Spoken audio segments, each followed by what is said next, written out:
بسم الله الرحمن الرحيم. اولا بمناسبه ذكرى السنوة بير الخالده اللي كنستحضروا فيها الجهود البطوليه والتضحيات الجسام اللي قام بها ابناء وبنات المغرب من اجل استرجاع طرف منهم.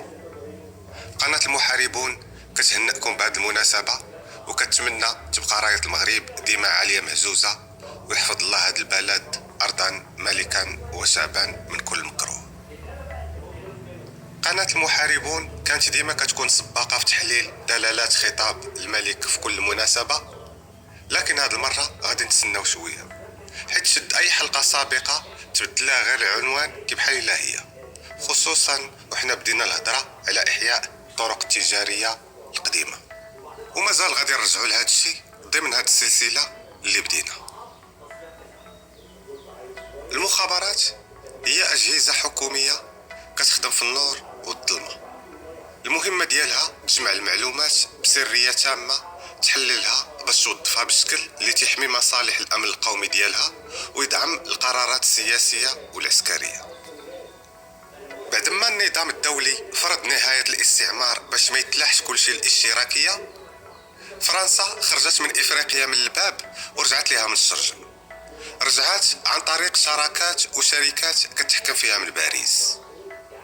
فرنسا ركزت في مستعمراتها باش تضمن السيطرة والتأثير على المؤسسات الأمنية، وساهمت في تكوين الأطر والتدريب ديالها.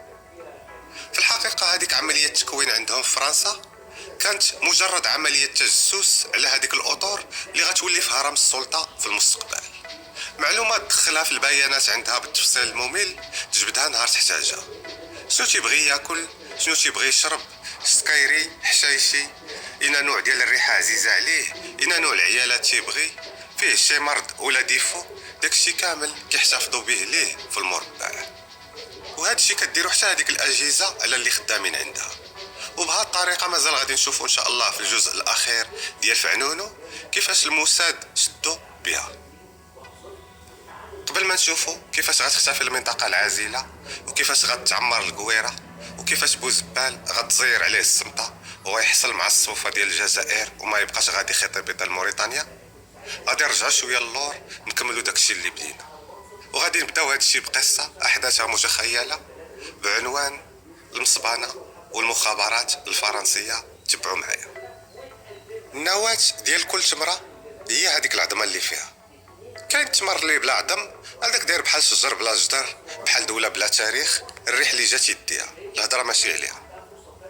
المهم بحال الدول بحال التمر، كل ما كبرت النواة صعب على الدود يدخل لها. والنواة ديال اي دولة اللي كتحمل الاستقرار ديالها هي اجهزة المخابرات. فاش جرى المغرب على فرنسا خلات البلاد مهلوكة، وخلات قنابل التفرقة والصراع على الحكم موقوتة، شي تيشرق وشي تيغرب بالمعنى الحرفي ديال الكلمات. المغرب عكس دول المنطقة كانت فيه نواة امبراطورية ما قدرتش فرنسا تطحنها طول فترة الحماية، عندما قاصحة ناشفة لكن قابلة ترجع للحياة. هاد النواة فاش بدات كتحرك كان خاصها اولا تحمي النظام ديالها واللي هو المؤسسة الملكية. دخلت في عظام الجيش والادارات الحساسة، وهي اللي جنبات المغرب يكون فوتوكوبي للدول الفاشلة المنهارة. داكشي ديال سنوات الرصاص ما له وما عليه كان لابد منه، بلا لغة خشب وبلا حقوق الانسان ولا الحيوان، والا كان غيحكمك اليوم جنرال تيليكوموند ديالو في باريس ولا موسكو. طول هذيك الفترة النواة كانت خدامة ومركزة غير على الاستقرار، لكن في نفس الوقت كانت كتبلاني للمستقبل.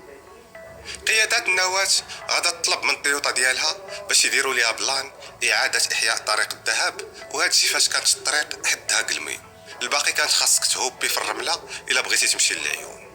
جا العهد الجديد وجاب معاه التغيير، ولقى راسو قدام جوج حلول: اما خاص يدخل في حرب تكسر العظام مع عدوم اكبر منه، او يحني الراس حتى يدخلوا الدود ويطرى داكشي اللي طرا لكاع الانظمه اللي طاحت، حيت داكشي ديال اكاديم ازيك ولا احداث الريف ولا الربيع العربي راه غير دود كانت كتصيفطو العدوم الاخرى. المهم مع بدايه العهد الجديد غيتجبد هذاك الملف اللي غيلقاو فيه بزاف ديال الملفات، وكل فرقه خدات ملف، والملف اللي تيهمنا اليوم هو اللي كانت مكتوبه فيه المصبانه. المصبانه كانت خطة خارج الصندوق، الهدف منها تكوين رجال المخابرات اللي غادي يمشيو لإفريقيا في دول الساحل والصحراء، وخاص يكونوا خارج رادارات المخابرات الأجنبية خصوصا الفرنسية. معادلة صعيبة في زمن العولمة، اللي البصمة في المطارات ولات كتخرج كل شيء، إلا ما خرجتهاش بصمة الوجه والعين كتخرجها بصمة الصباع. وأي رجل مخابرات دخل لشي مطار عندها، هذاك اللي تيطبع كتطلع ليه بولا حمراء كتخلعو. اش جاي داير هاد المصيبة وفين غادي؟ تيبرك حتى هو على بوطونة حمراء للإدارة ديالو، وتيبدا يلاهي صاحبنا ببعض الأسئلة الروتينية عند من غادي ومنين جاي، وتيبدا يدوز ليه الباسبور ديالو على هذيك الماكينة ويعاود يعاودها، وفي الآخر تيقول ليه تسنى شوية السيستم طايح، وهو في الحقيقة ما طايح ما نايض، غير تيوجدوا ليه ليكيب اللي غتتبعو من المطار.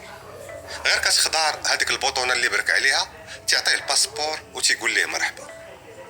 دول الساحل والصحراء عامرة إرهاب وحروب وقتيلة، خاصة بنادم حربي نووي، حيت غيتحارب ماشي غير مع بنادم، غيتحارب حتى مع الطبيعة. ما غاديش هو الباريس اللي الماكسيموم فهاديك عاصمة الظلمة في شي ليل بلا قمرة يقدر يعفط غير على طوبة ميتة ولا زبلة.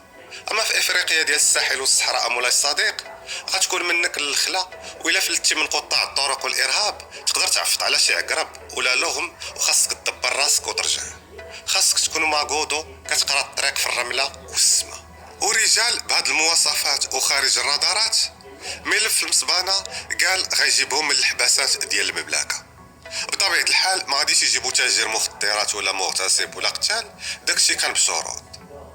الخليه المشرفه على هذا البلان جهزت اماكن التدريب النظري والعملياتي وبنات المصبانه، وبدات كتسنى الاشاره تجي من السجون، واللي المواصفات ديال صحابنا تعطات بعنايه وبسريه تامه لرؤساء المصالح بلا ما يعرفوا لاش وعلاش.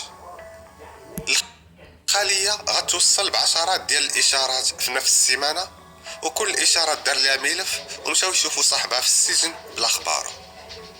من بين السجون اللي مشاو ليها كان سجن عين قادوس بفاس، واللي كان مشدود فيها بطل الحلقه القادمه الضابط جبيل. خوتي مرة أخرى إن شاء الله.